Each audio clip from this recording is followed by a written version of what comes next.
তোমার টিভি বেড়ানো হয়ে গেল? হ্যাঁ হয়ে গেছে রে, শর্টকাটে একদম। তো তোমরা অনেকেই জানো বন্ধুরা, আমার সকালবেলা ডিউটিতে বেরিয়ে পড়তে হয়, তো সকালবেলা ভাত রান্নার সময় হয় না, তো একটা কোনো টিফিন বানিয়ে নিলেই হয়। তো তার জন্য আমি আজকে টিফিনটা বানিয়ে নিয়েছি।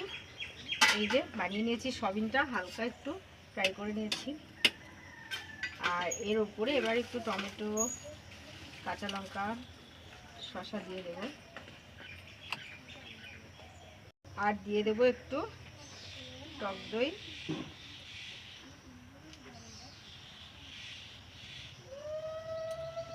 আর দেবো একটু মধু।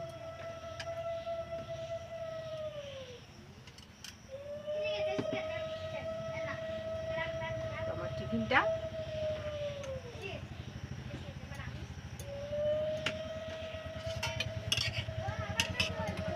তো এই যে আজকে সকালে টিফিন। তো আমার এই নাম না জানা টিফিনটা কেমন লাগলো তোমরা সবাই কমেন্ট করে জানিও, আর পারলে এর একটা নাম দিয়ে দিও। চলো টাটা।